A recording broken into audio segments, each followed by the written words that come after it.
प्रभु के दास पास्टर साजन और उनके परिवार और कलीसिया के सभी विश्वासियों को अतिशीघ्र वापस आने वाले प्रभु यीशु मसीह नासरी के नाम में मेरा प्रेज द लॉर्ड।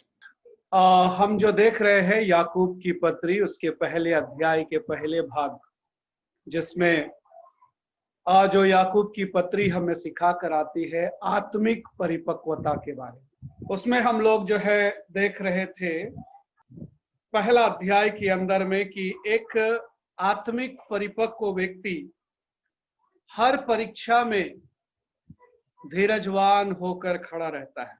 और उसी में जो है हम देख रहे थे हमारे जीवन में आने वाली हर परीक्षा को हमें विजयी में कैसे बदलना चाहिए।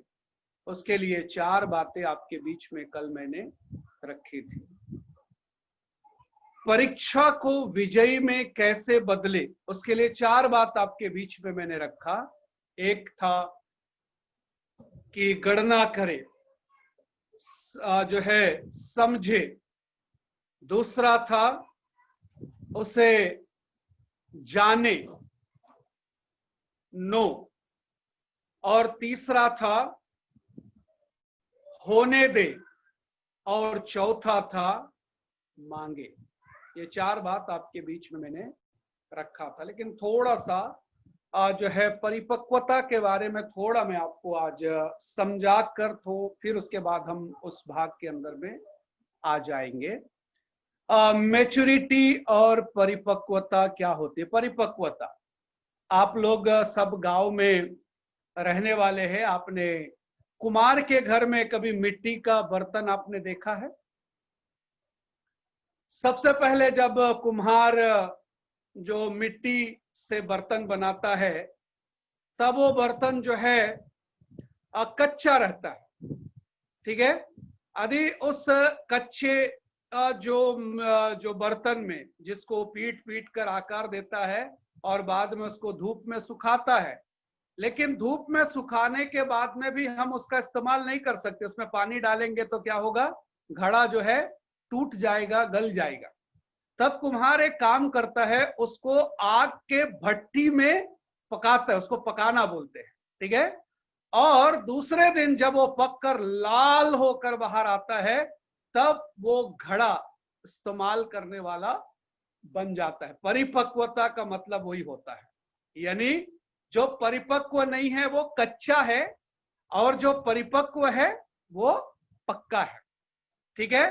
तो पका हुआ आत्मिक व्यक्ति, परिपक्व आत्मिक व्यक्ति का मतलब होता है ऐसा व्यक्ति जो हर चीज को सहन कर सकता है। यदि उसको डांटे तो बुरा नहीं मानता है, किसी दूसरे के ऊपर में आश्रित नहीं होता है, जो बेवजह का नाराज नहीं होता है। हर जगह में जहां गड़बड़ी होने रहती है तो वहां पर वो लोगों को शांत कराता है, चुप कराता है, मामला को बढ़ने के लिए नहीं देता। ऐसे यदि आप गिने जाए तो कम से कम 10 से 12 जो बात को जोड़ देते हैं। ये सारी बातों को मिलाकर इसको परिपक्वता कहा जाता है। आप एक रीति से कह सकते हैं क्या बोलना चाहिए, ऐसा व्यक्ति जिसको हम लोग बोलते हैं ना, बहुत अच्छा व्यक्ति हम इसको बोल सकते हैं। लेकिन अच्छा बोले तो जो परिपक्वता को पूरा हम लोग जो है अर्थ में नहीं ला सकते। ऐसा समझदार, सारी बातों को मिलाकर जो है बोला जाता है एक परिपक्वता। तो आत्मिक जीवन में हम ऐसे ही होना चाहिए। वही है याकूब की पत्र सिखाता है कि समस्या के बीच में, तकलीफ के बीच में, मुसीबतों के बीच में, हर विपरीत परिस्थिति के बीच में, जहां जहां हमारे जो है सिचुएशन, सारे चीज जब उल्टे हैं, उस सब जगह में बिना विश्वास को खोए, बिना अपना धीरज को खोए, हम बराबर जब परमेश्वर में खड़े रहते हैं तो ऐसे ही आत्मिक जीवन को परिपक्व आत्मिक जीवन कहा जाता है, ठीक है। आ जाइए हम चलते हैं। ऐसे ही व्यक्ति, ठीक है, ऐसा ही परिपक्व व्यक्ति वो हर परीक्षा में कैसा रहता है, धीरजवंत रहता है। और ऐसा ही व्यक्ति के जीवन में जब परीक्षाएं आती है तो वो व्यक्ति उस परीक्षा को विजयी में बदल डालता है।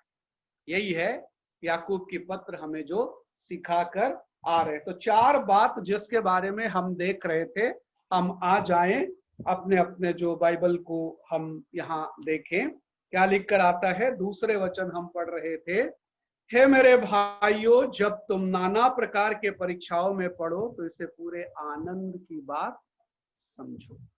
ठीक है, तो हमारा जो मन है, हमारी जो मनोदशा है, इसको हम हमेशा तैयार रखना चाहिए कि हमारे जीवन के अंदर में कभी भी कहीं से भी किसी भी प्रकार से परीक्षाएं आ सकती है, संकट आ सकती है, तकलीफ आ सकती है, मुसीबत आ सकती है।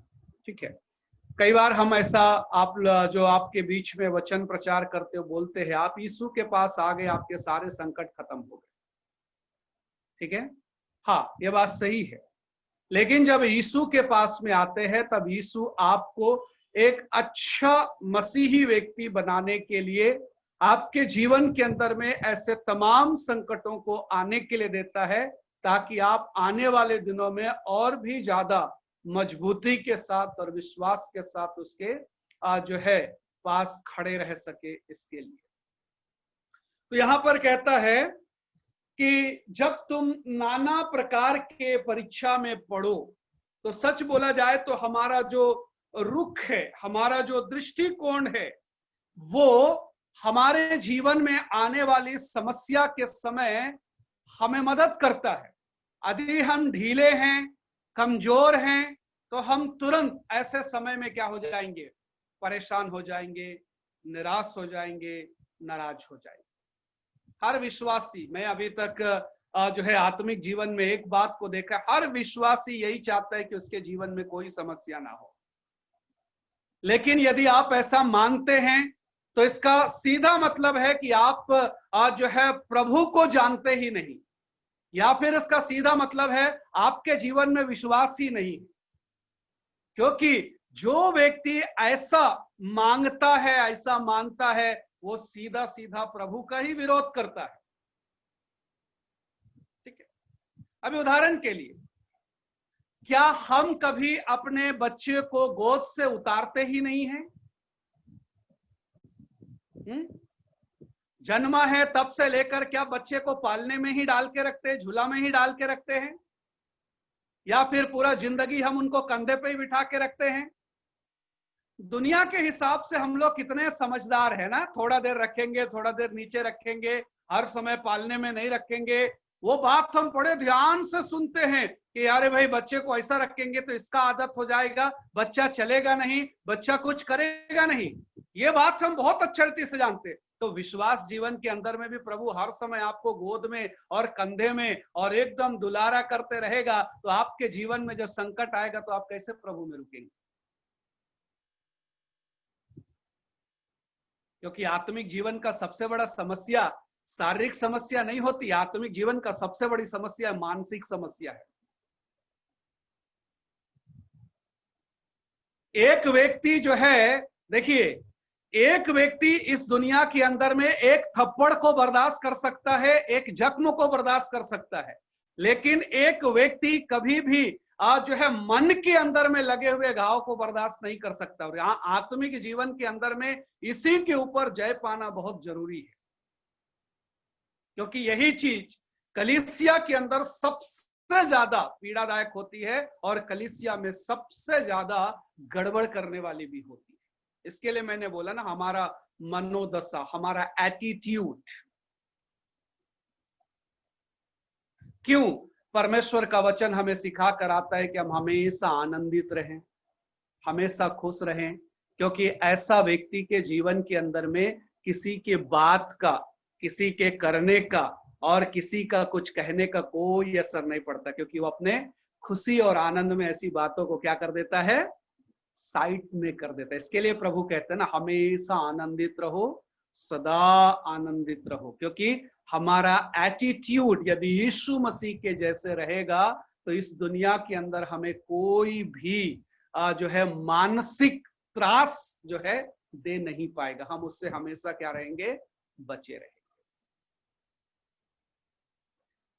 सो यहाँ पर जो बात कहकर आने वाली बात ऐसे, क्योंकि यीशु मसीह ने भी यह बात को कहा है कि हर व्यक्ति जो विश्वास में है वो संसार में है, इसीलिए संसार में हमें क्लेश होता है।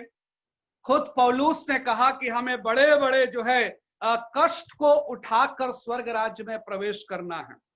ठीक है, यूहन्ना 16:33 के अंदर यीशु मसीह ने बोला तुम संसार में हो, तुम्हें क्लेश होगा। उसके बाद पौलुस प्रेरितों के काम 14:22 में कहता है कि हमें बड़े क्लेश उठाकर जो है स्वर्ग राज्य के अंदर में प्रवेश करना। तो आप समझ सकते हैं मसीही जीवन में जब हम आते हैं तो हमारी बाकी समस्याएं समाप्त हो जाती है, शांति, बीमारी, ये सारी चीजें निकल जाती है और हमारे जीवन में प्रभु का आनंद तो आ जाता है। लेकिन सांसारिक तौर पर हमें कई तरह के मानसिक तकलीफ देने वाली बात आती है, उसके ऊपर हमें खड़े होना है। चिंता से बच, देखिए परिपक्वता हमें चिंता से भी बचाती है। तो इसीलिए हम एक बात को यहां पर देख कर आते हैं। और मैंने थोड़े से पहले जो बात को बताया था कि याकूब ने उन लोगों को लिखा जो लोग तितर बितर होकर रहते। तितर बितर मतलब अलग अलग। तो इसका यह मतलब होता है कि जब भी तितर बितर होता है तो उसमें नष्ट होने की, जोखिम आने की संभावना ज्यादा रहती है। आप लोग सब ऐसे जगह से आते हैं जहां खेती किसानी होती है। तो जब धान को खेत में बोया जाता है तो उसको खुला नहीं छोड़ा जाता है, क्योंकि सब अलग अलग रहते हैं ना दाने।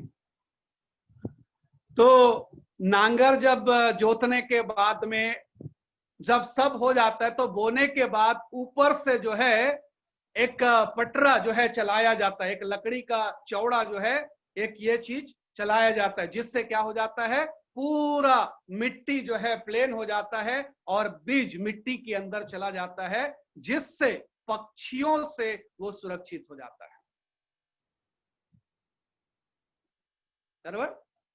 तो तितर बितर जो होते हैं उनकी एक समस्या होती है, क्योंकि वो सुरक्षित नहीं होते हैं। और जब हम सुरक्षित नहीं होते हैं तो इसका अर्थ यह हो जाता है कि हमारे जीवन के अंदर में परीक्षा आना लाजमी है। दो तरह से मनुष्य के जीवन में परीक्षाएं आती है। एक, क्योंकि वो इंसान हैं इसीलिए उनके जीवन के अंदर में परीक्षाएं आती है, जैसे बीमारी हो गया, दुर्घटनाएं हो गया, निराशा हो गया, नौकरी का संकट, दूसरे कई तरह के जो है समस्याएं जीवन के अंदर में आती है मनुष्य, हर मनुष्य के जीवन में। ठीक है, मानव है तो उनके जीवन के अंदर में ये आएगा। और दूसरा, इसीलिए हमारे जीवन के अंदर में परीक्षाएं आती है क्योंकि हम क्रिश्चियन हैं, हम मसीह हैं। ठीक है, और मसीह होने की वजह से हमारे जीवन के अंदर में ये होना जरूरी है। आप कभी भी इस परीक्षाओं को जो है हटा नहीं सकते, इसको तिरस्कार नहीं कर सकते। कारण हमारे पूर्व माता पिता आदम और हवा भी परीक्षा से गुजरे हैं। हमारा उद्धारकर्ता प्रभु यीशु मसीह ने भी स्वयं परीक्षाएं दी हैं। इसीलिए हर विश्वास करने वाले व्यक्ति को परीक्षा से क्या होना पड़ेगा, गुजरना पड़ेगा। और वो परीक्षा हर व्यक्ति का अलग अलग है, एक जैसा नहीं है। मेरा परीक्षा आपके जैसे नहीं होगा, आपकी परीक्षा मेरे जैसे नहीं होगा। इसका यह मतलब होता है कि हम एक दूसरे का कॉपी नहीं कर सकते। बरोबर। अरे जरा क्वेश्चंस पेपर तो दिखा, तुझे कैसे आया था, मैं भी वैसा स्टडी करूं, नहीं होगा। उसके लिए आपका एकदम डिफरेंट होगा, मेरा एकदम डिफरेंट होगा। और परमेश्वर कैसे हमारे जीवन के अंदर में परीक्षा लेगा ये भी हमें जो है पता नहीं है। इसीलिए हम हमेशा क्या होना चाहिए, लिखा है जब तुम नाना प्रकार के परीक्षा में पढ़ो तो इसे पूरे आनंद की बात समझो। बताइए, यही तो जो हो एक अलग विचारधारा, हम इसको कह सकते हैं ना, एक अलग विचारधारा। एक और शब्द यहां पर मैं जो बोलने के लिए चाहता हूं वो लिखा है पढ़ो। कैसे लिखा है, जब तुम नाना प्रकार के परीक्षा में पढ़ो। एक्चुअली यहां पर जो पढ़ो ऐसा शब्द एक दुर्घटना या बोलना चाहिए ना दुर्भाग्यवश हमारे जीवन में होने वाला नहीं है। एक्चुअली इसके लिए जो सही शब्द इस्तेमाल किया गया है वो है मुठभेड़, एनकाउंटर। मुठभेड़, मुठभेड़ का मतलब होता है आमना सामना। जब हम परीक्षा का आमना सामना करते हैं तब इसे हमें क्या करना चाहिए? हाँ, आनंद की बात। मतलब देखिए, हमारे जीवन के अंदर की बहुत सारी समस्या हमारे खुश रहने से ही ठीक हो जाती है, बराबर। एक अच्छे डॉक्टर का स्वभाव क्या होता है आप देखिए, कई बार आप डॉक्टर के पास है, बहुत अच्छे जो डॉक्टर्स होते हैं, आपको कितनी भी गंभीर बीमारी क्यों ना हो, कम से कम आपको 60% डॉक्टर सिर्फ अपने बातों से ठीक कर देता है, बाकी 40% उनका इलाज और दवाई ठीक करता है। कहा जाता है इस दुनिया का कोई भी दवाई उस व्यक्ति को ठीक नहीं कर सकता जो मन से निराश हो। इसलिए जब कोई भी बीमारी मन को यदि पकड़ ले, चाहे वो शरीर का बीमारी हो, लेकिन यदि वो मन को पकड़ लेता है तो ऐसे बीमार लाइलाज हो जाता है। उसके अंदर कितने भी अच्छे और बेहतर दवाई क्यों ना डाले, वो व्यक्ति रिकवर नहीं होता है। इसीलिए डॉक्टर सबसे पहले जो इस्तेमाल करते हैं वो है हमारी मनोदशा, हमारे मन को ये करते हैं, मन को जो है क्या बोलते हैं, जागृत करते, एक्सेलरेट करते, ताकि हम मन से थोड़ा धीरज पाएं, ताकि उनका ट्रीटमेंट को हम बरोबर ध्यान दें और मेडिसिन हमारे जो है शरीर के अंदर में बरोबर रीति से क्या करे, उसको काम करे। ठीक है, नीति वचन भी बता कर आता है ना, मन की समस्या सारी समस्या का जड़ है, और ऐसे इंसान को परमेश्वर भी खुश नहीं कर सकता है। वेरी जो है difficult to please a man. तो इसके लिए बाइबल जो बता कर आती है नाना प्रकार की, यानी विभिन्न प्रकार की, नाना प्रकार का मतलब विभिन्न प्रकार, विभिन्न रंग, विभिन्न कलर। मैंने बोला ना, हर तरह का कैसा परीक्षा है हमको मालूम नहीं है।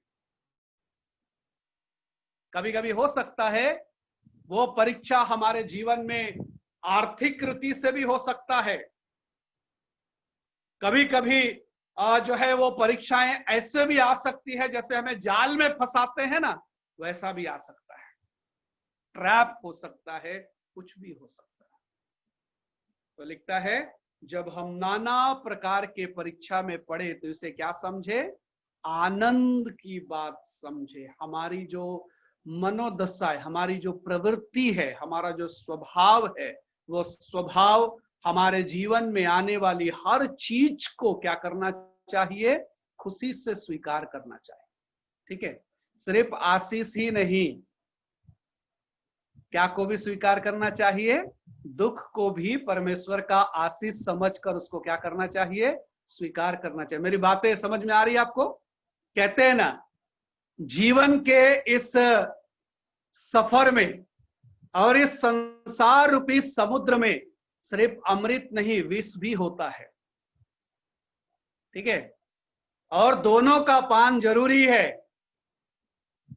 हम सिर्फ आशीष के पीछे दौड़ेंगे तो जब हमारे जीवन के अंदर हम संकट में पड़ जाएंगे तो हम खड़े नहीं हो पाएंगे, शैतान हमें परास्त कर देगा। और एक विजयी पाने का एकदम अच्छा रहस्य है, जो व्यक्ति जो है दुखों के समय में भी आनंद कर सके, ऐसे व्यक्ति को कभी हराया नहीं जा सकता है। इसके लिए जो है हमने बचपन में जब स्कूल में पढ़ते थे तब एक दोहा हमने ऐसा पढ़ा था ना, दुख में तो गॉड को सब याद करते हैं, सुख में कौन याद करता है। लेकिन जो व्यक्ति सुख में याद करता है वो व्यक्ति को फिर दुख होने का बात ही नहीं है ना। सही बात है नहीं? इसलिए हमें हमेशा यूसुफ से एक बात सीखनी चाहिए। जोसेफ, पुराने नियम में जोसेफ के बारे में लिखा है, जोसेफ ने अच्छे समय में मिस्र के अंदर की सारी वस्तुओं को इकट्ठा किया, इसीलिए अकाल के समय में वो देश बचा रहा।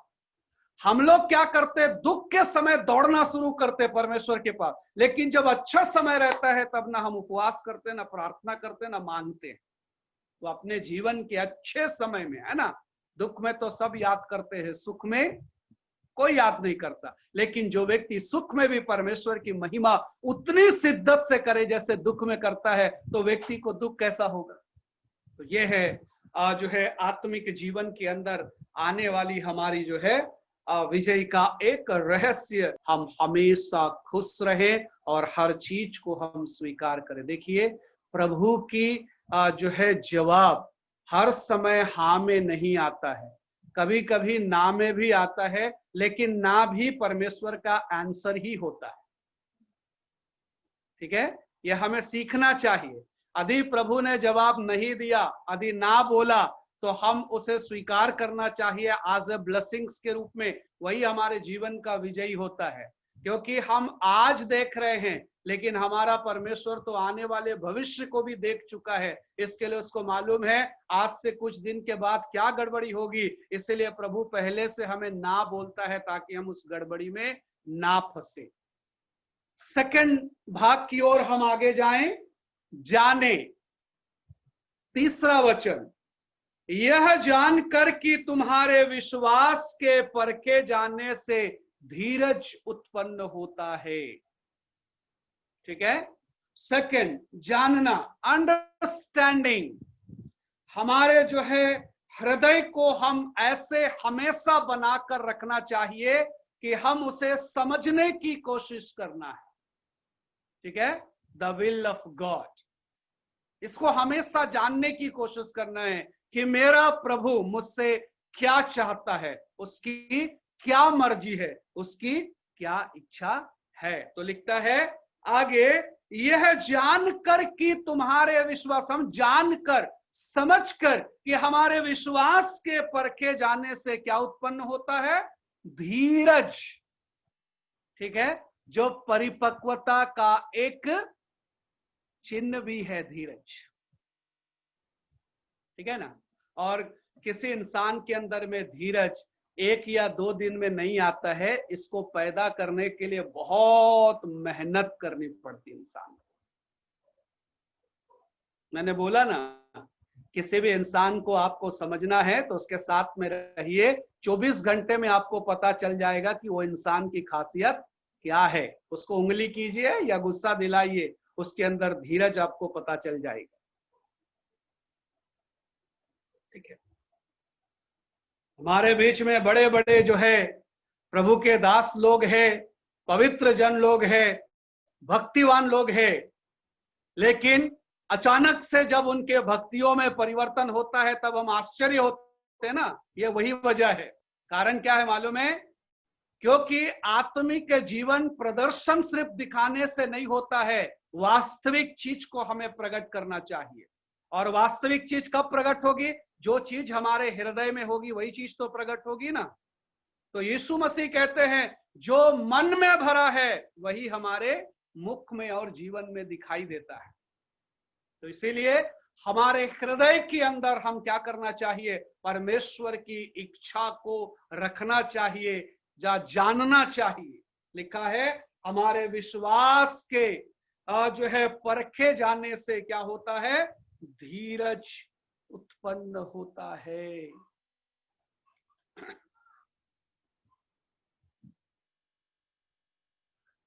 एक मसीह होने के नाते हमें एक बात को जानना चाहिए कि जब भी हम परीक्षणों का सामना करते हैं और उनका लाभ उठाते हैं तो हमारा आत्मिक जीवन एकदम सरल हो जाता है। जो परीक्षा का सामना नहीं करता और उससे नहीं सीखता, उसका जीवन इतना आसान नहीं होता है। ठीक है, विश्वास की हमेशा परख होती है। आप बाइबल पढ़िए, उत्पत्ति से लेकर रेवलेशंस तक आप पाएंगे जिन्होंने भी विश्वास किया है उनके विश्वास को परमेश्वर ने परखा है, उनके विश्वास को परमेश्वर ने देखा है, जानने की कोशिश की है कि विश्वास की गहराई कितनी है। ठीक है, उसके बाद में जो भी परीक्षाएं हमारे जीवन के अंदर में आती है वे कभी हमारे विरोध में नहीं होती है, हमारे विरोध या नुकसान के लिए नहीं होती है, परंतु वह हमारे जो है परख के लिए होता है, ताकि हम और भी ज्यादा अच्छे से विश्वास में क्या हो जाएं, मजबूत हो, निखर कर आए। उसके बाद में जो है इसके बारे में एक वचन हम देख सकते हैं, पहला पत्रस की पुस्तक पहले अध्याय के 7 वचन के अंदर में लिखा हुआ है, 1 पीटर 1:7, कि तुम्हारा परखा हुआ विश्वास जो आग से ताए हुए नाशमान सोने से भी कहीं अधिक मूल्यवान है। परखा हुआ विश्वास, टेस्टेड, है ना। आप सोनार के पास में जब जाते हैं तो सोनार सोने को परखता है, उसको टेस्ट करता है, उसके अंदर की गंदगियों को निकालता है। वो गंदगी निकालने का 2 रास्ता है, एक आग और दूसरा तेजाब। ठीक है, आग में उसको जलाता है और उसके बाद तेजाब में डालता है, जिससे क्या हो जाती है, गंदगियां निकल जाती है और सोने की चमक क्या हो जाती है, नए समान हो जाती है। तो परमेश्वर जब हमारे जीवन के अंदर विश्वास की कुछ कमी को पाता है, कुछ खराबी को पाता है, तो एक अच्छा विश्वासी बनाने के लिए क्या करता है, परीक्षणों से गुजारता है, ताकि हम और भी चमकते हुए प्रभु के सामने आ जाएं। खरा विश्वास, ठीक है, परखा हुआ विश्वास। इसलिए रोमियो के पत्री 8:28 में लिखा हुआ है, हम सब जानते हैं कि एक दिन हमारे जीवन में यह सब भलाई को क्या कर देता है, उत्पन्न कर देता है। जी हाँ, इसलिए आज आप निराश और चिंता मत होइए कि आपके जीवन में परीक्षा है, दुख है, मुसीबत है, तकलीफ है, ये सब के सब एक दिन आपके जीवन को अच्छाई में बदल देगा। बहुत टाइम लगता है ये सब आने के लिए, बराबर है। आज जो आपके बीच में हम इतने धीरज के साथ में जो वचन सुनाते हैं, वचन को समझाते हैं, ये कोई 1-2 दिन में हमारे जीवन में नहीं आया है। सेवकाई करते करते या सेवकाई में निकले हुए करीब 25 साल हो गए मुझे। कलीसिया की सेवकाई में करीब करीब जो है 22 साल हो गए मुझे। ठीक है, इन 22 सालों में परमेश्वर ने कितने जगह पर जो है हमें सिखाया है, पढ़ाया है, और कई लोगों के सामने हम आए हैं, कई लोगों से हमने सीखा है, कई बार ठोकर खाया है, तब कहीं जाकर आज इन बातों को आपके बीच में हम रख पा रहे हैं। सच कहे जाए तो आपको जो है हम प्रचार नहीं कर रहे हैं या सिर्फ एक टीचर बनकर आपको हम सिखा नहीं रहे हैं, परंतु यह हमारे जीवन का अनुभव है। आप ऐसे जिएंगे तो ही आप सही रीति से परमेश्वर की आशीष को पा सकते हैं। ठीक है, क्योंकि सब बात आखिर में मिलकर क्या होती है, भलाई को उत्पन्न होती है। आज कई लोग बोलते हैं ना, अरे पास्टर दुबे को क्या तकलीफ है। सही बात है, क्योंकि सारे तकलीफ शुरुआत से उठाकर आए हैं ना, बरोबर है ना। इसलिए परमेश्वर आज उन तकलीफों के बीच में भी हमको क्या करता है, संभालता और चलाता है। जी हाँ, आप ऐसा सोचते हैं, देखिए मेरे जीवन के अंदर में ऐसा कितना मोड़ आया है जब मैंने ऐसा सोचा है ये सेवा ये सब छोड़कर वापस चले जाऊं। बहुत बार आया है। आपके पास्टर के पप्पा ने एक बार मुझे समझाया था, साजन पास्टर का पप्पा जी जो अभी प्रभु में है, उन्होंने एक बार मुझे समझाया, उनके घर पे लेकर गया, वहीं से आज जो है उनके साथ हमारा बहुत अच्छा संबंध जो है बढ़ गया। सेवकाई, विश्वास, ये सब चीजें हमारे जीवन के अंदर इतनी आसान नहीं होती है, इसको समय लगता है पकने के लिए। ठीक है, एक कच्चा घड़ा जब बाद में पक जाता है तो उसको कैसे भी इस्तेमाल करो बरोबर से इस्तेमाल होता है, तो टाइम लगता है। इसके लिए बोला जो भी परीक्षा हमारे जीवन में आती है वो हमारे नुकसान के लिए नहीं परंतु हमारे अच्छाई के लिए आती है, और आखिर में वो अच्छा बात हमारे जीवन के अंदर में आती है। दूसरा कुरिन्थी 4:17 में पौलुस कहता है, ये हल्का सा क्लेश जो आज हमें हो रहा है एक दिन हमारे लिए अनंत महिमा को उत्पन्न करेगा, है ना। एक बड़ी महिमा हम इसके लिए पाएंगे। ये जीवन कितना है, 60 से 70 साल, वो भी क्या है, कष्ट उठाना हम कब शुरू किए हैं, 20 साल या 15 साल के बाद समझो, तब तक तो माँ बाप के आश्रय में हम थे। ठीक है, सही रीति से जब हम अपने पैरों में खड़े हुए तब से आदि वहां से आप गणना करें तो अपने जीवन के ज्यादा से ज्यादा 40 या 50 साल। ठीक है, यदि इस जगह में हम धीरज के साथ रुक गए ना तो परमेश्वर के पास जब हम पहुंचेंगे तो अनंत महिमा हमारे जीवन के अंदर हमको अनुभव करने के लिए मिलेगा। आगे कहकर आता है, परीक्षा सही मायनों में हमें परिपक्व बनाने के लिए होता है, पक्का बनाने के लिए होता है। यानी जो जो हमारे जीवन के अंदर में कच्चा स्वभाव है, कच्ची बात है, खराब बात है, वो सब हट जाता है और परीक्षा के वजह से वो सब जगह क्या हो जाते हैं, हम एकदम पक्के और मजबूत बन जाते हैं। तो परीक्षाएं हमारे जीवन के अंदर में हमें परिपक्व बनाने के लिए क्या करती है, सहायता करती है। रोम चैप्टर 5:3-4, रोमियो के पत्र 3 अध्याय उसके 5 अध्याय उसके 3 से लेकर 4 तक, जहां पर लिखा है, हमें क्लेश में भी घमंड करे, यही जानकर कि क्लेश से धीरज, धीरज से खरा निकलना और खरा निकलने से आशा उत्पन्न होती है। ठीक है, और उसी के साथ इब्रानी की पत्री 6:12 भी हम देख लें। 6:12 में लिखा है, उसका अनुसरण करो जो विश्वास और धीरज के द्वारा प्रतिज्ञाओं के वारिस होते हैं। ठीक है, विश्वास और धीरज के द्वारा हम क्या होते हैं, प्रतिज्ञा के वारिस होते हैं। साथ साथ में लिखता है, क्योंकि तुम्हारा धीरज धरना आवश्यक है। रोमियो के पत्र 10:36 में कहकर आता है, इसलिए हम क्या करें, परीक्षाओं में हम कभी निराश ना हो, आनंद हो।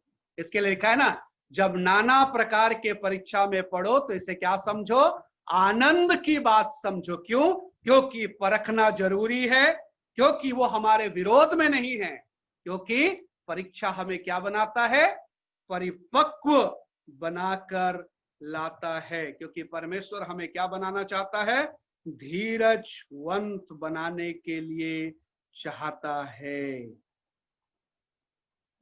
ठीक है, और बहुत जरूरी है कि हम अपने जीवन के अंदर में क्या करें, धीरज को सीखें। आपको मालूम है, धीरजवंत बनाने के लिए परमेश्वर ने अपने दासों को बहुत कठिन परीक्षाओं में गुजारा है। ठीक है, याकूब जिसके बारे में हम पढ़ते हैं, जो इज़राइल कहलाया, है ना, जिसके 12 पुत्र इज़राइल के गोत्र पिता बने। आपको मालूम है परमेश्वर ने उसकी मरम्मत कितना जबरदस्त रीति से किया। उसके जीवन में धीरज उत्पन्न करने के लिए परमेश्वर ने उसके मामा के द्वारा कम से कम 21 साल उसको क्या किया, घिसा। आसानी से चीज नहीं आती।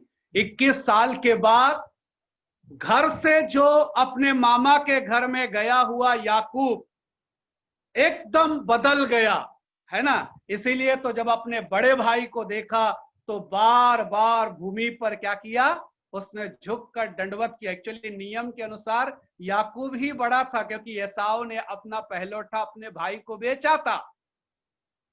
हमें बात को भूलना नहीं है, नियम के हिसाब से एसाव उसको झुककर दंडवत करना चाहिए था, लेकिन किसने दंडवत किया है, याकूब ने, शायद उसमें डर, बहुत सारी कारण वहां पर लिखा है, लेकिन आप समझना है वो याकूब नहीं है जो अपने मामा के घर में गया था। जब वो रिटर्न आया तो वो याकूब बदल चुका था, क्योंकि 21 साल की कठोर परीक्षा में क्या हो गया, वो एक परिपक्व सोना बन गया था। प्रभु के दास मूसा साहब, सबको मालूम है परमेश्वर ने उसको धीरजवान बनाने के लिए 40 साल उसकी क्या की थी, परीक्षा किया था। इसलिए तो लास्ट में परमेश्वर उसके बारे में कहता है ना, मेरे दास मूसा के जैसे नम्र व्यक्ति इस दुनिया में कोई नहीं है। सो धीरज मेरे प्रियो ऐसे नहीं आता है। धीरज आने के लिए हमें बड़ी कठिन परीक्षाएं अपने जीवन के अंदर में देनी पड़ती है, और परमेश्वर हमें धीरज बनाने के लिए, धीरजवंत बनाने के लिए एक एक बात को क्या करता है, सिखाता है, क्योंकि हर आशीष की कुंजी होती है धीरज।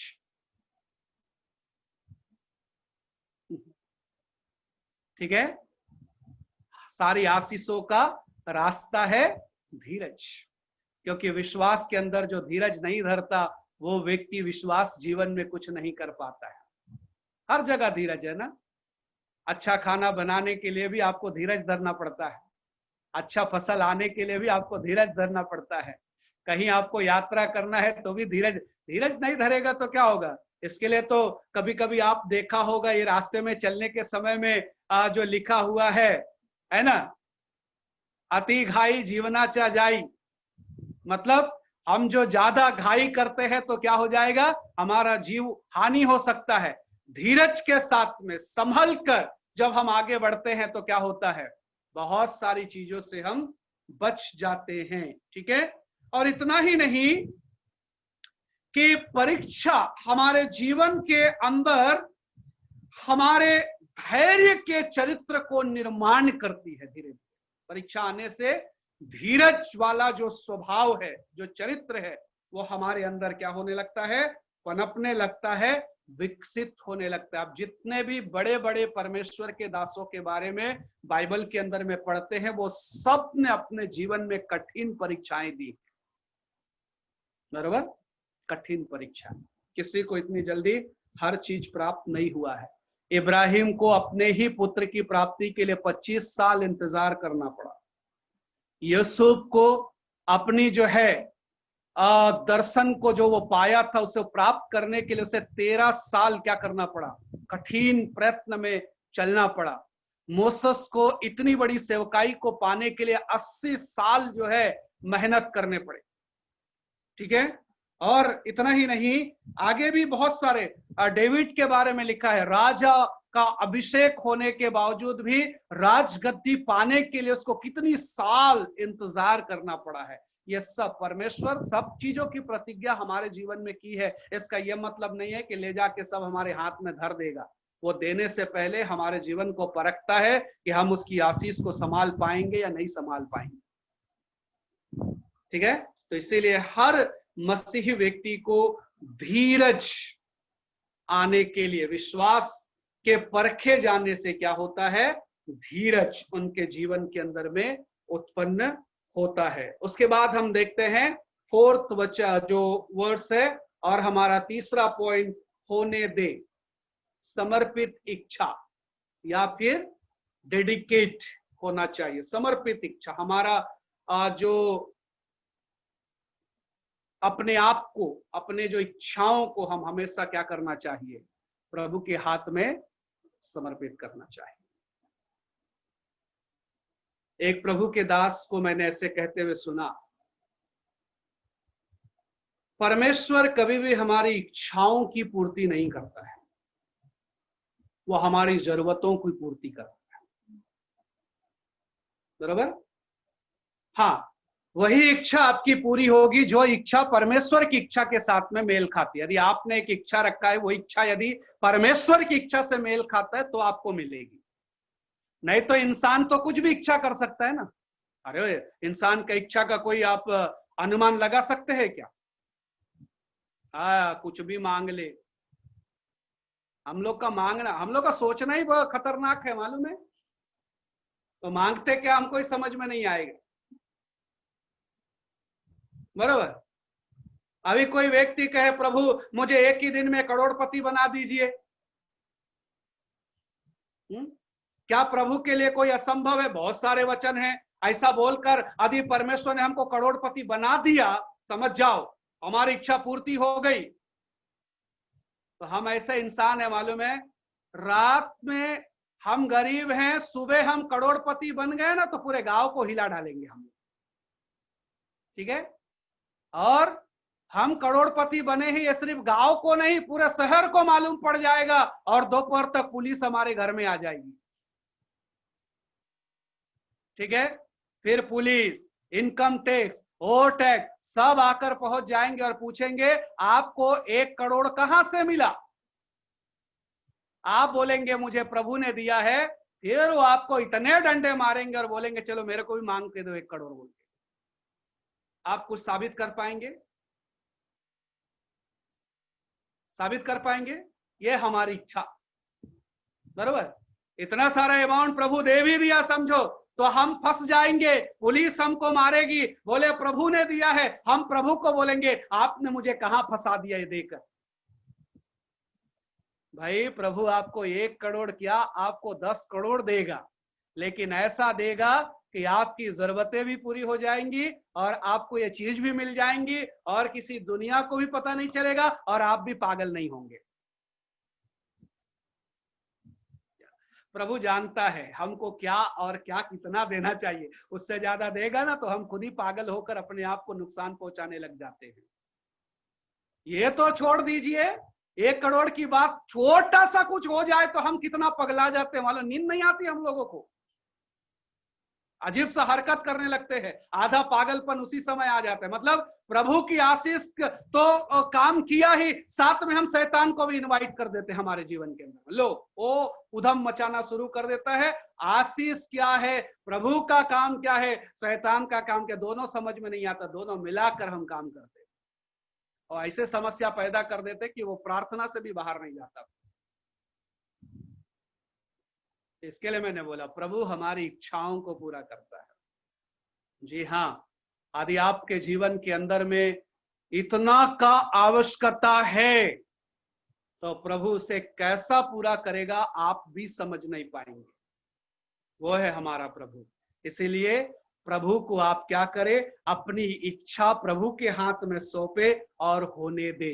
ठीक है। हमारे सहयोग के बिना कभी भी प्रभु हमारे जीवन के अंदर में कोई काम नहीं कर सकता है। ठीक है।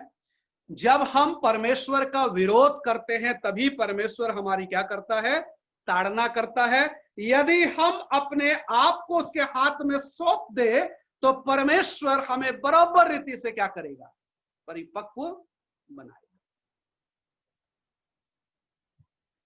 कैसा लिखा है 4 वचन के अंदर में हम आ जाएं। पर धीरज को अपना पूरा काम करने दो।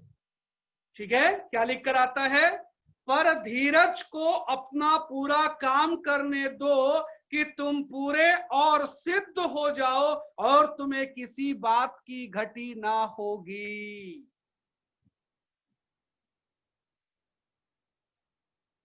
सबसे पहले हमने क्या देखा, जब तुम नाना प्रकार के परीक्षा में पढ़ो तो इसे पूरे आनंद की बात समझो। अपने मन में हमेशा हम स्वीकार करने के लिए तैयार होना चाहिए ना, आनंद की बात। दूसरी बात हमने देखा, तुम्हारे विश्वास के परखे जाने से क्या उत्पन्न होता है, धीरज। परीक्षा आएगी, विश्वास को परखेगी और उससे धीरज उत्पन्न होगा। लेकिन धीरज को पूरा काम करने देना चाहिए, क्योंकि वो जो है एक बीज की तरह होती है ना, धीरे धीरे धीरे धीरे धीरे धीरे धीरे क्या होती है, वो काम करती है। जब धीरज अपना पूरा काम करेगा तो हमें क्या बनाएगा, परफेक्ट बनाएगा। और जब हम परफेक्ट बनेंगे, सिद्ध बनेंगे, तो हमें कोई घटी नहीं होगी। ठीक है। अब ऐसा होने के लिए हमें क्या करना पड़ेगा मालूम है, समर्पित होना पड़ेगा, उसके हाथ में देना पड़ेगा। जैसे भेड़ ऊन कतरने के समय चुपचाप खड़े रहती है ना, किसको अच्छा लगता है भाई कि उसका जो है शरीर के अंदर के अच्छे अंगों को निकाले, लेकिन वो क्या करती है, चुपचाप खड़ी रहती। बाइबल भी हमें यही सिखा कर आता है कि जब परमेश्वर हमारे जीवन के अंदर में व्यवहार करता है तो हम अपनी कसरत ना करें, परंतु प्रभु के हाथ में हम क्या करें, अपने आप को सौंपे। कारण यह है कि जो व्यक्ति परमेश्वर को सहयोग देता है उसी का चरित्र बनता है, उसी का कैरेक्टर बनता है, उसी के अंदर धीरज उत्पन्न होती है। जो उसका विरोध करता है तो फिर परमेश्वर उसको ताड़ना देता है, पिटाई होती है उसकी, धुलाई होती है उसकी। ठीक है, तो इसीलिए हमारे जीवनों के लिए परमेश्वर का उद्देश्य है परिपक्वता। हम मैच्योर बने, हम परिपक्व बने, पक्का बने, ये परमेश्वर की इच्छा है। लेकिन कई बार हम क्या करते हैं मालूम है, अपने आप को प्रभु के हाथ में सही रीति से सौंप नहीं पाते हैं।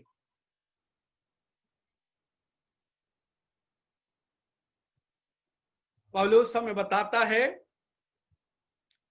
कि एक पूर्ण मसीही जीवन में परमेश्वर एक मसीही व्यक्ति के जीवन में 3 तरह से कार्य करता है। पहला, हमारे लिए काम करता है, दूसरा हमारे भीतर काम करता है, और तीसरा हमारे द्वारा काम करता है। बराबर, पहले हमारे लिए काम करता है ताकि हम विश्वास में आ सके, दूसरा हमारे भीतर काम करता है ताकि हम बदलकर परिपक्व हो सके, और जब हमारे जीवन में ये हो जाता है तब हमारे द्वारा परमेश्वर दूसरों के बीच में काम करता है। आपको मालूम पड़ा कि क्यों परमेश्वर आपको परिपक्व बनाने के लिए चाहता है, ताकि आप दूसरों को भी मसीह की तरफ ला सके, मसीह की ओर ला सके, मसीह के लिए आप कार्य कर सके। इसके लिए यदि हम अपने आप को नहीं सौंपेंगे तो कैसे प्रभु हमारे जीवन के अंदर हमें जो है ऐसा बनाएगा या बना सकेगा। ठीक है, और एक बात आप ध्यान रखना, प्रभु कभी भी हमारे साथ जबरदस्ती नहीं करता है। ठीक है, जबरदस्ती प्रभु नहीं करता है। यदि आप आज प्रभु को बोलिए, प्रभु मुझे विश्वास जीवन नहीं चाहिए, मैं अपने हिसाब से जीना चाहता हूं, प्रभु आपको आपके हिसाब से छोड़ देगा, तो आपको जबरदस्ती से खींच कर नहीं लाएगा, क्योंकि प्रभु को मालूम है कि हमारे अंदर प्रभु की आत्मा और प्रभु का प्राण बसता है। और जैसे प्रभु स्वतंत्र है वैसे ही प्रभु ने हमें भी स्वतंत्र बनाया है। इसलिए प्रभु किसी भी इंसान के ऊपर जबरदस्ती नहीं करता है। वो कभी नहीं चाहता कि आप जबरदस्ती सब करें, जबरदस्ती प्रार्थना करे, प्रभु नहीं चाहता। जबरदस्ती आप वचन पढ़े प्रभु नहीं चाहता। जबरदस्ती आप चर्च में आए, प्रभु नहीं चाहता। प्रभु चाहता है यह सब आप अपनी इच्छा से, स्वयं इच्छा से और समर्पित इच्छा से करें, किसी को दिखाने के लिए या किसी के डर से ना करें। यही है परिपक्वता। हम मनुष्यों को डरना छोड़े, हम सिर्फ और सिर्फ परमेश्वर का आदर करना सीखें। यदि हम उसका आदर करेंगे तो हमें किसी की भय खाने की जरूरत नहीं है। समस्या क्या होती है मालूम है, कि जब हम अपने आप को प्रभु के हाथ में समर्पित नहीं करते हैं, सहमति नहीं करते, तो प्रभु हमारे जीवन के अंदर में कोई कार्य नहीं करता है। इसीलिए हमें समर्पित जीवन के साथ प्रभु के पास में होना चाहिए, ताकि प्रभु हमारे अंदर क्या करे, एक सिद्ध मनुष्य में हमको बदलने के लिए चाहता है, वो हो सके। धीरज एक प्रोसेस है, और आप जब तक सबमिट नहीं करेंगे, अपने आप को सौंपेंगे नहीं, वो कार्य पूरा नहीं होगा। ठीक है, परिपक्वता एक कठिन जो है सिचुएशंस होता है, समय होता है। ठीक है, कई बार हमको उसमें थोड़ा सा तकलीफ होती है, लेकिन ये हमारे भलाई के लिए होती है। जैसे उदाहरण के लिए, जब एक दूध पीने वाला बच्चा को माँ जब अपना दूध छुड़ाती है, तो माँ ये समझकर छुड़ाती है कि उसको वो घृणा करती है या प्यार नहीं करती है? नहीं ना, क्योंकि माँ का इच्छा क्या है मालूम है, बेटा दूध छोड़कर दूसरा चीज खाना शुरू करे, बरोबर, ताकि वो अच्छा से बढ़ सके। लेकिन यदि वो कंटिन्यूस दूध पीता रहेगा तो आगे जाकर क्या करेगा? फिर वो दूध के सिवाय दूसरा कुछ नहीं चलेगा उसको, उसके पेट आंतड़ियां सब कमजोर होगी, वो आने वाले प्रकृति के तकलीफ को सह नहीं सकेगा। तो ये माँ का प्रेम होता है, ये माँ की जो है इच्छा होती है, ऐसी परमेश्वर की इच्छा है कि हर विश्वास करने वाला हर सिचुएशंस में परमेश्वर के लिए खड़ा रहने के लिए कभी कभी क्या होना चाहिए? परिपक्वता के समय आने वाले परीक्षणों को सहने के लिए सीखना चाहिए। तो ये एक कठिन जो समय है जिसमें हम जो है गुजरते हैं, ऐसे सिचुएशन के बीच में हम लोग आते हैं।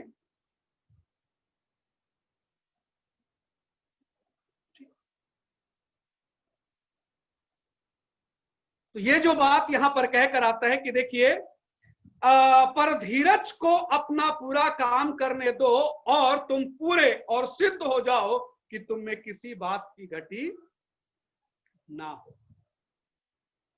ठीक है, परिपक्वता, मैच्योरिटी जो मैं बोल कर आता हूं ना, परिपक्वता, उसका एक छोटा सा मैं एग्जाम्पल्स आपको देता हूं।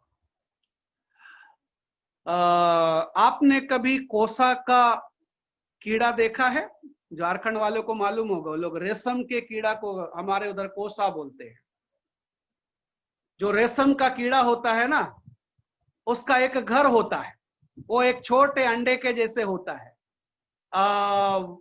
ऑफ वाइट कलर में होता है, कोकुन, इंग्लिश में उसको कोकुन बोलते हैं।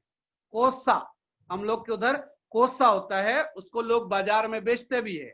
वो क्या होता है, कोई भी डाली के अंदर में अटक कर ऐसा रहता है अंडे का जैसा, उसके अंदर एक कीड़ा होता है, कोकुन।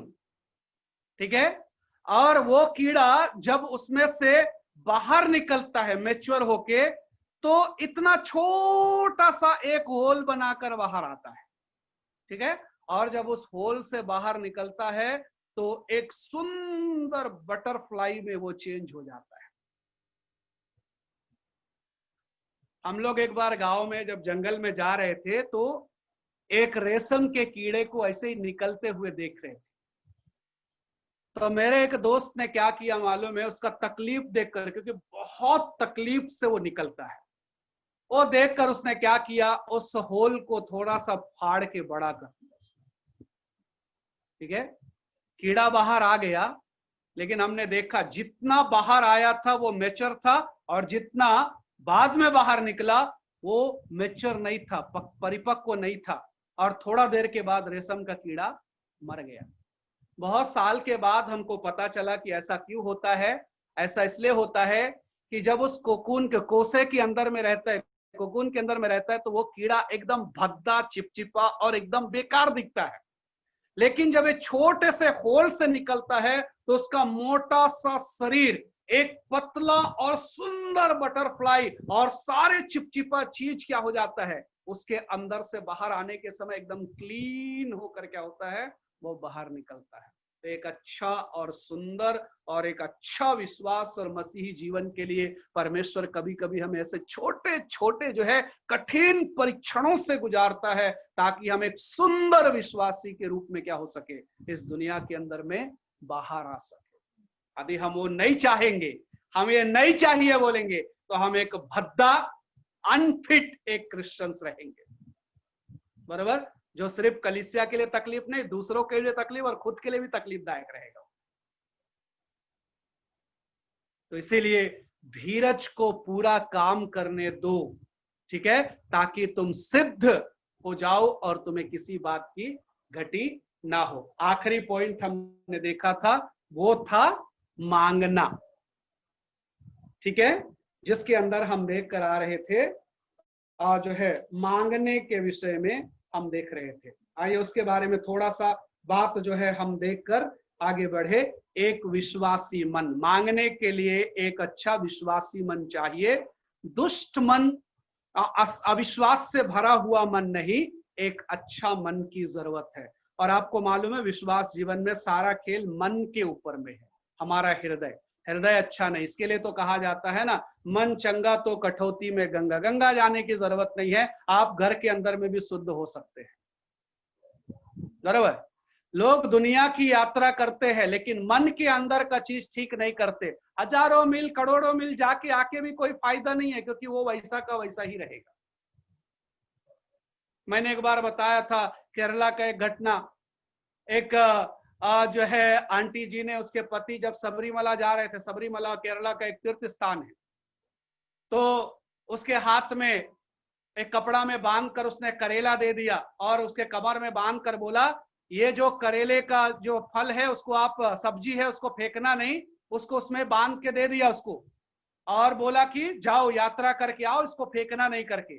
वो गया सबरीमला का यात्रा करके, 2 दिन के बाद में लौटा, तो आते ही पत्नी ने पूछा, वो कपड़ा जो मैंने बांध कर दिया था कमर में वो कहाँ है? तो उसने निकाल कर अपनी पत्नी को दिया। पत्नी ने वो करेला निकाला और उसके बाद में उसको काट के सब्जी बनाकर अपने पति को दे दिया। बोला, खा के बताओ इसका कड़वापन गया क्या करके। तो पति एकदम गुस्सा हो गया, बोला करेला का कड़वापन कभी जाएगा क्या? तो पत्नी ने बड़े ही जो है धीरज से कहा, वैसे ही आप कितने भी तीर्थ स्थान में घूमे तो भी कोई फायदा नहीं, आपके अंदर कभी गंदगी और कड़वाहट जाने वाली नहीं है। इसके लिए बोला, मन चंगा तो कठौती में मन अच्छा नहीं तो हम परमेश्वर के सामने कुछ भी करें कोई फायदा नहीं, क्योंकि मन को देखकर परमेश्वर आशीष करता है। इसके लिए बोला ना, जो मन सही नहीं उस मन की प्रार्थना को प्रभु नहीं सुनता करके लिखा हुआ है। तो इसीलिए मांगे, लिखा है देखो 5 से लेकर 8 तक हम पढ़ते हैं, पर यदि तुम में से किसी को बुद्धि की घटी हो तो वह परमेश्वर से मांगे, जो बिना उल्हाना दिए सबको उदारता से देता है और दी जाएगी। 6 में लिखता है, पर विश्वास से मांगो और कुछ संदेह ना करो। ठीक है, यस। हमारे पास में वक्त कम है और बहुत संक्षिप्त में मैं इसको जो है आपको समझाने के लिए चाहता हूं कि याकूब ने यहां पर बुद्धि मांगने के लिए क्यों कहा। ठीक है, बुद्धि 2 प्रकार की होती है। ठीक है, एक बुद्धि वो जो सिर्फ हमारे जीवन के अंदर में हमें कई कार्यों को करवा लेती है, और एक बुद्धि है जिसको बोलते हैं प्रैक्टिकल बुद्धि, और हमें प्रैक्टिकल बुद्धि की जरूरत है। ठीक है, उदाहरण के लिए दुनिया भर का ज्ञानी बनकर कोई फायदा नहीं है यदि उस ज्ञान का उपयोग आप अपने जीवन को सुधारने के लिए नहीं करते। ठीक है, एक व्यक्ति एक छोटा एग्जांपल्स में देता हूं, थोड़ा उसमें हम समझ जाएंगे। साजन को मालूम होगा, हमारा डोंबिवली में जोशुआ पास्टर इधर रहते थे, तभी आंटी का ब्रदर का बेटी उनके घर पे रहने के लिए आए। ठीक है, यहाँ काम करने के लिए। MSc फिशरीज वो पढ़ाई करके इधर आई थी। ठीक है, बहुत काम ढूंढा, बेचारी को मिला नहीं, क्योंकि लैंग्वेज एक प्रॉब्लम था उसके लिए। एक दिन क्या किया, उसने पानी गर्म किया और गर्म पानी को थर्मस में डालने के समय बर्तन छटक गया और गर्म पानी उड़ के पूरा चेहरे में आ गया, सब जगह ये हो गया, काले काले हो गए। 2 दिन के बाद में पास्टर आंटी का बड़ी बहन बेंगलुरु से आई घर में, तो ये पानी देने के लिए गई, तो उसने पूछा, अरे क्या हुआ तेरे चेहरे में सब काला काला हो गया ऐसे करके। तो वो बहन ने बोला, मैं पानी गर्म करके डाल रही थी थर्मस में, बर्तन फिसल गया और मेरे पूरे चेहरे पे लग गया। तो आंटी ने उसका मजाक उड़ाते हुए क्या बोला मालूम है, MSc पढ़ के फायदा क्या है रे तेरा, तू एक गर्म पानी तक करके डालने को नहीं आता। इसी MSc का पढ़ाई और पानी गर्म करने का क्या कनेक्शन है उसमें? है MSc पढ़ते हुए कभी स्कूल में ये तो नहीं पढ़ा है ना पानी कैसे गर्म करना है करके। वो दोनों प्रैक्टिकल चीज है। बचपन से बच्चे लोग यदि घर का काम बराबर से करेगा तो सब कुछ आएगा, करेगा नहीं तो क्या करेगा। प्रैक्टिकल बुद्धि बोलते हैं उसको। समझ में आ गया ना? अभी आप देखें, पढ़े लिखे इंसान है, पढ़े लिखे एकदम समझदार बहुत, लेकिन कभी कभी ऐसे भड़क जाते हैं कि कुछ भी बोलते गुस्से से। मुझे ये समझ में नहीं आता कि जब इंसान के अंदर में गुस्सा आता है तब उसकी बुद्धि कहां घास चरने के लिए जाती है। फिर जब गुस्सा शांत हो जाता है तो बोले अरे माफ कर दो, मैंने वो बहुत गलत बोल दिया। इसीलिए धीरज का जरूरत होता है। इसके लिए प्रभु ने बोला ना, परिपक्व बनना है। परिपक्व व्यक्ति को ऐसा गुस्सा नहीं आता कि वो कुछ भी बोल जाए, बराबर। कभी कभी पत्नी लोग की धुलाई कर देते हैं, कभी कभी पत्नी लोग भी कर देते हैं, ठीक है। जहां हो सकता है, ज्यादा ताकत है तो पत्नी लोग भी धुन देते हैं, कुछ कुछ बोल देते हैं। गुस्सा मेरे को समझ में नहीं आता है, गुस्सा, ठीक है। मतलब एक्चुअल में याकूब यहां पर बोलता है ना, जिसको बुद्धि की घटी हो वो मांगे। भाई बुद्धि की जरूरत सबसे ज्यादा हमें संकट के समय पड़ती है, क्योंकि संकट के समय हम अपना बुद्धि खोते हैं, बराबर। दिमाग घूम गया, कुछ भी अचानक कुछ हो गया, समझ में नहीं आता है। कारण क्या होता है, आपने अक्सर देखा होगा जो लोग ये ट्रेनिंग कराते हैं ना, है फायर ब्रिगेड वाले या पुलिस वाले, क्या बोलते हैं, घबरू नका, घबरू नका, घबरू नका। ऐसा क्यों बोलते वो? घबरने के वजह से दिमाग इधर काम करना बंद कर देता है, ठीक है। हम सब दिल से सोचना शुरू करते हैं उसके बाद। भय यानी उस समय हमारा प्रैक्टिकल बुद्धि काम नहीं करता है, भय हमें कंट्रोल करके क्या करने लगता है। वही भय डबलिक होता है, वही भय सैतानिक होता है, जो उस समय हमारे जीवन के अंदर में आता है। परमेश्वर के द्वारा प्रैक्टिकल जो बुद्धि यहां पर बोल रहे हैं ना, पवित्र आत्मा हमें ऐसे समय में हमारे बुद्धि को जागृत करे और हम शांत होकर उस मैटर को क्या करें, सॉल्व करें।